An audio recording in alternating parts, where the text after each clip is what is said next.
God of War is a story of hope. It is a story of a man triumphing all kinds of mortals, gods, and beings thought immortal and indestructible. It is also a story of humility, of learning from the past to allow the future to thrive. It is a story of family, of sacrifice, of failure and triumph and pain and pride, and believing in something so much that you would do anything to achieve it, for both its characters and its creators. I've never been glued to a product quite like God of War. I played Resident Evil Village in one single sitting the day it came out. I played Saints and Sinners Retribution in much the same way.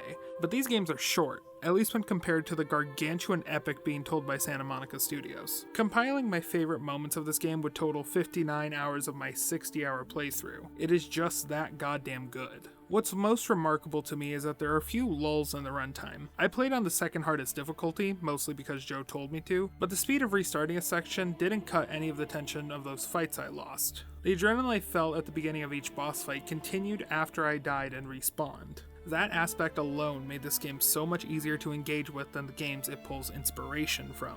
The gameplay itself was also masterfully put together. Each arena, each enemy, each weapon, all of them pair perfectly together, and the boss fights are straight up some of the best gaming has ever offered. Not only do they play very well, they are also strengthened by the narrative being told.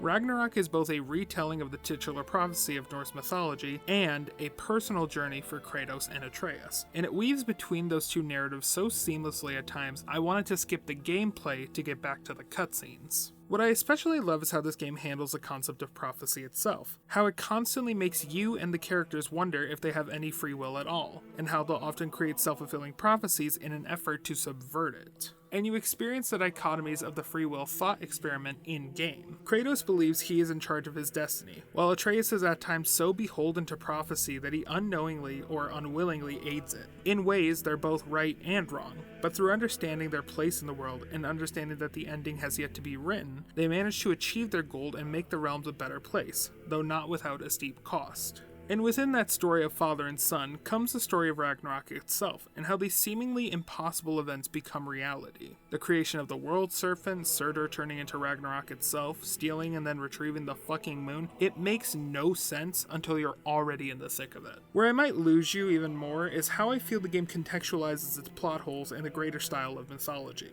Most mythologies were never properly documented. They were passed down from generations, gaining and losing elements of that first recounting, which I feel can be spotted in the first scene of this game. When Fenrir passes, Atreus unknowingly casts a spell, putting Fenrir's soul into his knife. When asked about this shortly after, Atreus says, "Nah, I didn't do that." And I know this is a stretch, but it feels so deliberate that this element, one that is very important both 30 and 60 hours later, doesn't have a clear explanation. Given Atreus' previous bouts of what we'll just call plot-based amnesia, I feel that this one has more grounds than the others. And the thing is, I'm willing to go to bat for that moment because it strengthens the overall tone of this product. It makes you feel like you're genuinely playing through mythology, like you've been dropped into the events of a story rather than constructing it yourself. There might be another game that captures this feeling more, but if there is, I have yet to try it, and I doubt it would have glued me to the screen as well as this one did. I played day and night, enraptured in this world to the point where I walked out of a gas station and thought it was a loading screen.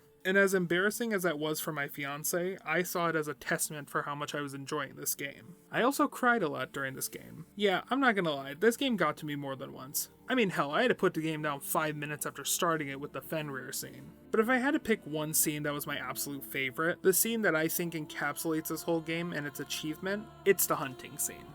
At this point in the story, the makeshift group of anti-Acer acolytes have suffered a major blow. The betrayal of a core member of the group and the death of another has left everyone shaken and in pain. And this event doesn't lead to a rallying cry for the realms, but to Kratos and Atreus leaving to head to Midgard to go hunting.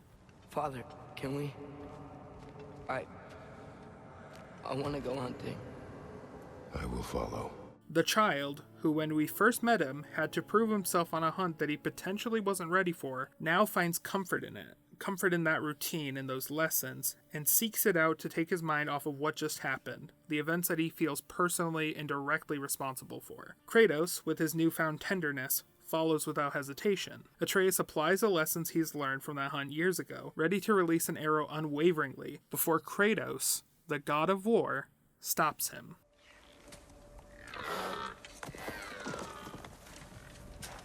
Why? that was running.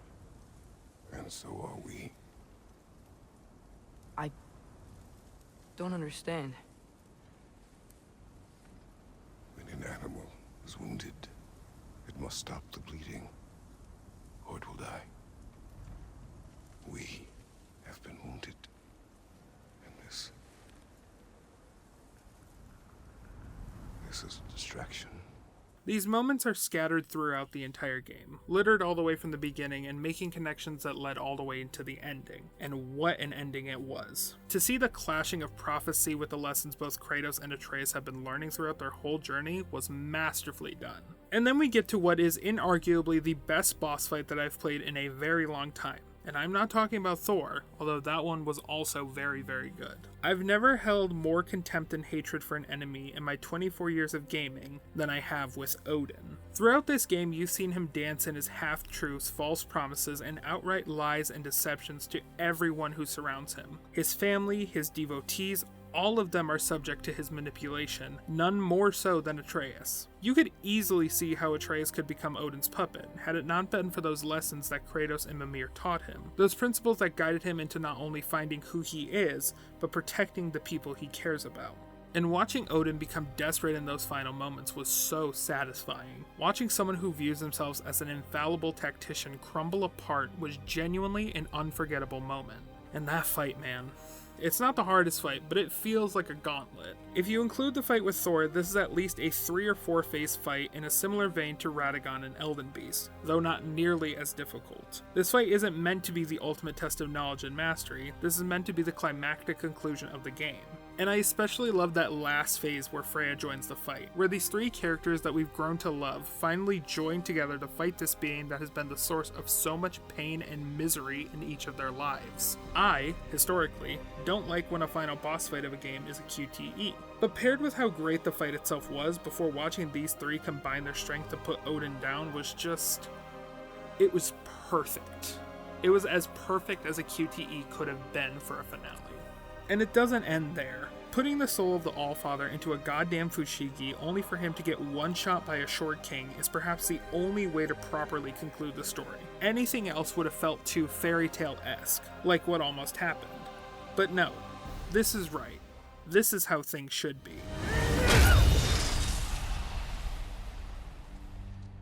That's what comes next.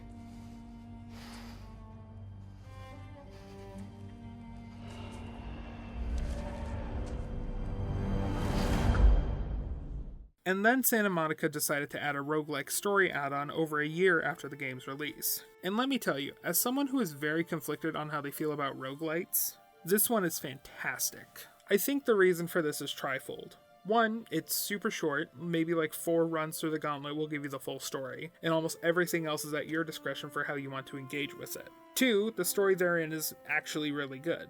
I like that Kratos is here because he feels unworthy of their opportunities ahead of him, tying in with the final moments of Ragnarök incredibly well. I appreciate that he's still haunted by his past, and he has to confront that in order to feel comfortable with being the person that everyone already sees him as. And 3, the gameplay is just top-notch. Apart from the first jaunt, your knowledge is the biggest contributor to your success. You don't need to get lucky with draws from a box or stockpile resources, at least not on normal difficulties, you just need to play well in order to progress. And having all the skills unlocked by default was a genius idea and made me realize how many phenomenal tools I straight up missed out on in the main game. If I would have known how good the immolation ability was in the base game, I probably wouldn't have died to that fucking Draugr pit in Vanaheim 40 fucking times. I died more to that single pit than I did in the entire rest of the game combined, and somehow, I didn't hate it. This game did not elicit such strong hatred from me like its contemporaries. I only died to Malenia about 10 times before giving up entirely, and I'm sorry if this revokes my gamer card, I still haven't beat her, and I have no interest in doing so, because I don't find that fight enjoyable. But I will absolutely go back and fight through every one of these bosses in this game again. 1, because I need some early game footage because I didn't expect to make this video, but also because it's worth replaying.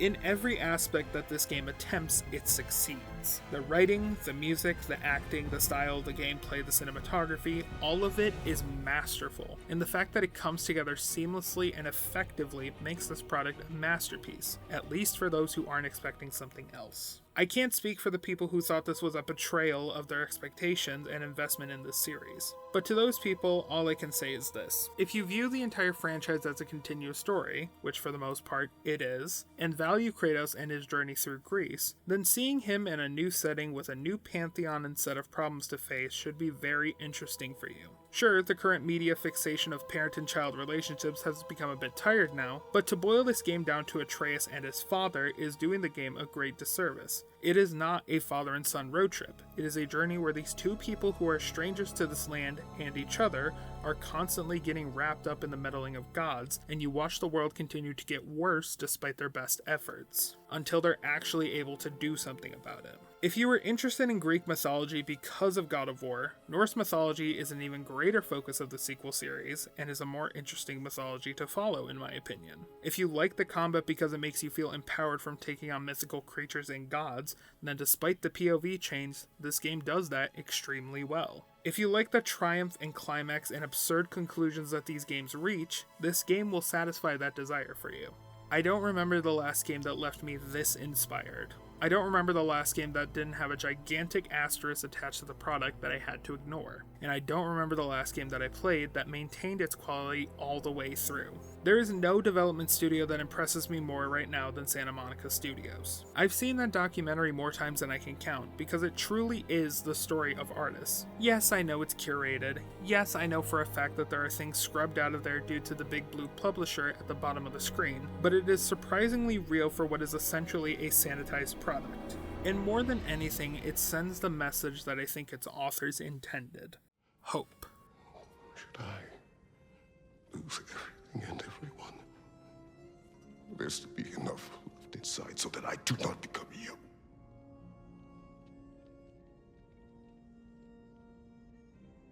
I do not know. But I have hope. God of War is a story of hope. It's told through the characters in its story going against insurmountable obstacles, at times alone and armed only with hope. It is the story of Kratos and how his journey doesn't have to be of one shame soaked in blood. It can be one to inspire, to bring hope to scattered people, to become someone worthy of admiration. It is the story of a studio whose hardship throughout the past decade has bled through the pages and code, who at times likely wanted to quit or give up, but endured and created some of the most impressive games of the modern age. It is the story of humankind, how despite whatever challenges the world might throw in front of us, we will overcome it. For our friends, for our family, but most importantly, for ourselves. The only problem I have with this game, and these stories, is that Kratos is not the God of War. He is the God of hope.